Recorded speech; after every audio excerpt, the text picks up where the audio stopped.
कोई एक दल ने बिहार को नहीं बिगाड़ा है। बिहार 1965 से लेकर अभी तक लगातार दूसरे राज्यों के मामले पिछड़ रहा है।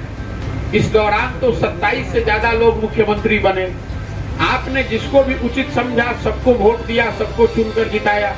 आपने 40 बरस कांग्रेस को जिताया, फिर 15 बरस लालू जी का राज रहा।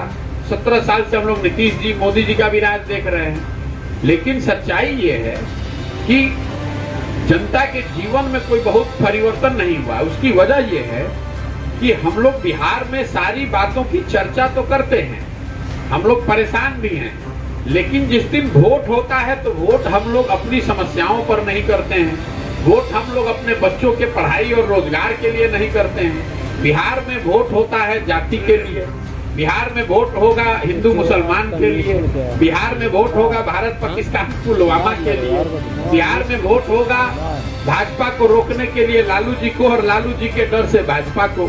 तो ये जो पूरा अभियान है ये वोट मांगने का अभियान नहीं है, ये लोगों को ये बताने का अभियान है कि मेरे भाई अगर आप अपने बच्चों की चिंता नहीं करेंगे तो आप जिस किसी का चुनाव करना है कर दीजिए, जिस दल जिस नेता को वोट देना है दे लीजिए, लेकिन आपका जीवन नहीं सुधरने वाला है। क्योंकि आप अपने बच्चों के पढ़ाई के लिए वोट नहीं दे रहे हैं, आप अपने बच्चों के रोजगार के लिए वोट नहीं दे रहे हैं।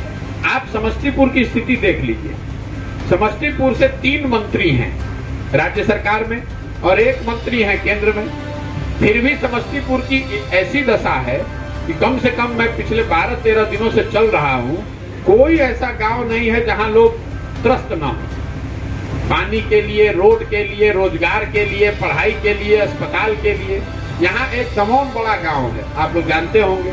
लोग बताते हैं दमोन की 50,000 की आबादी, हम वहां गए थे। मैं आपको उदाहरण के तौर पे बता रहा हूँ। लोगों ने मुझे वहां बताया कि भैया हम ही लोग तय करते हैं कि यहाँ विधायक कौन बनेगा, क्योंकि 50,000 हमारा वोट है। उसी गांव में लोग ये भी बता रहे हैं कि हम लोग 30 वर्ष से एक अस्पताल की मांग कर रहे हैं और आज तक वहां एक छोटा अस्पताल नहीं बना है। आप समझिए, जिस गांव में 50,000 वोट है उस गांव में अगर अस्पताल नहीं बन रहा है और फिर भी लोग जाति के नाम पर, धर्म के नाम पर, भारत पाकिस्तान के नाम पर जाकर फिर वोट दे रहे हैं, तो लोगों की परेशानी कैसे दूर होगी? वोट तो अस्पताल के लिए होना चाहिए। अगर दमोन के लोग ये कहें कि जब तक अस्पताल नहीं बनेगा तो वोट नहीं देंगे, तो अस्पताल कल बन जाएगा। तो प्रशांत किशोर के पास योजना नहीं है। प्रशांत किशोर या जन सुराज सिर्फ आपको ये बता रहा है कि आप अपने वोट की ताकत और वोट की शक्ति और उसकी कीमत को समझिए। आपके पास पैसा नहीं है, आपके पास शिक्षा नहीं है, आपके पास जमीन नहीं, लेकिन आपके पास वोट है। वोट की कीमत नाली गली नहीं है, वोट की कीमत सिलेंडर नहीं है, 5 किलो अनाज नहीं है। वोट की कीमत है आपके बच्चों का भविष्य।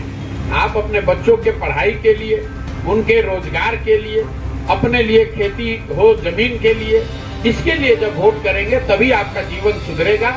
और नहीं तो आप जाति के आधार पर, धर्म के आधार पर, भारत पाकिस्तान के आधार पर या किसी नेता का चेहरा देखकर अगर आप वोट देंगे, तो चाहे आप लालू जी का चेहरा देख के वोट दीजिए, मोदी जी का चेहरा देख के वोट कीजिए कि प्रशांत किशोर का चेहरा देख के वोट कीजिए, उससे आपका जीवन नहीं सुधरेगा।